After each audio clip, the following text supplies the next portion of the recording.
Šta ima carke? Evo sad možete vidjeti kako to sve izgleda kad je završeno. Kad je znači mašina čista s novim driverima. Jedino je što je još ostalo za kraj. Ako gotivite Google Chrome koji ja, on se sam neće updateovat. Znači da biste ga updateovali odete na ove 3 tačkice. Settings. About.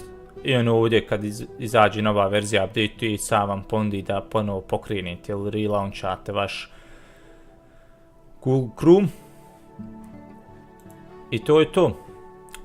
Što se tiče antivirusne zaštite, sad Windows odavno već daje svoj Defender. Dolazi u sklopu s Windowsa. Nako je solidan, nije loš. Kome se ne sviđa, nije zadovoljan s njim, ja mu kao besplatnu verziju preporučio Avast ili Bitdefender Free. I nemojte me sad pogrešno shvatiti, ti antivirus će odraditi svoje.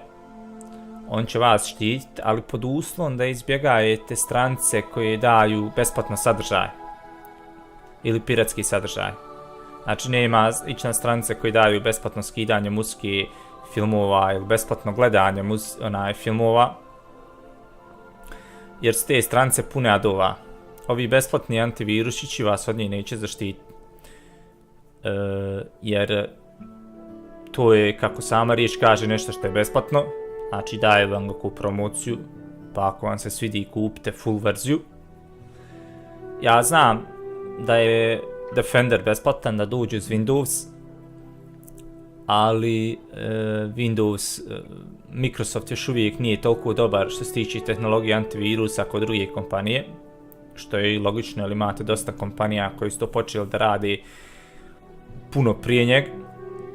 Ali recimo zaštita vam više nije toliko skupa zahvaljujući retail sellerima. Evo vam jedan primjer, Webroot. Webroot Secure Anywhere sam ja koristio i veoma sam zadovoljan s njim. Ovo vam je jedan od najlakših antivirus u svijetu, znači na kanti koja je previše slaba, na kojoj XP trza, ovaj će antivirus raditi kako treba. A njegova full verzija je nepuna $2.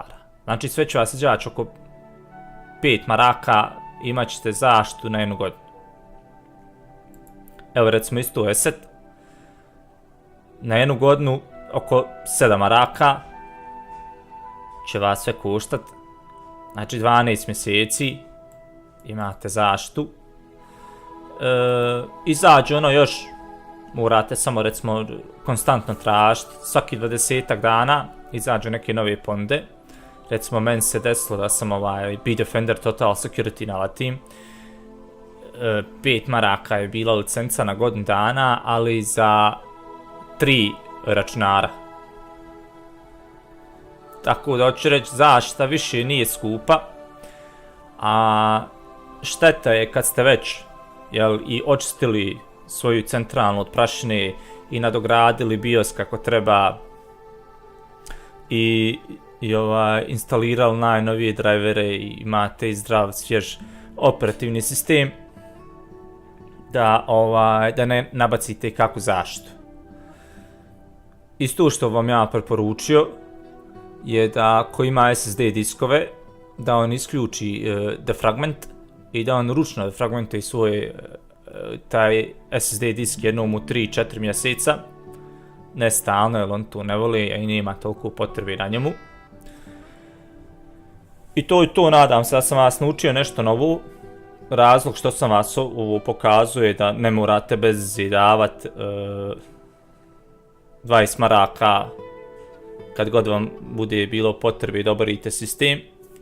A i razlog što vam nudim, što vam preporučujem da koristite plaćenu verziju antivirusa umjesto besplatne, je da ne morate svaki 20 dana formatirati svoju mašinu. Znači da imate zdrav sistem koji će vas moći služiti 2-3 godine, da ništa neće, što se tiče sistema ko sistema, da ništa neće zezati na njemu. A eto, to je to. Ja volio malo, pošto sam se potrudio koji videa stvarno, da malo šerate, podijelite da vaši jerani ostali videi. Nabacite koji like, nemojte biti stidni. Ako neko novi gleda, slobodno hlupi to subscribe. Ne ujedam. Gledam da izbacim 1 do 2 videa sedmično. Ne mogu više radi posla. Nemam kad. I eto, to je to. Ostanite mi pozdravljeni, pa vidimo se.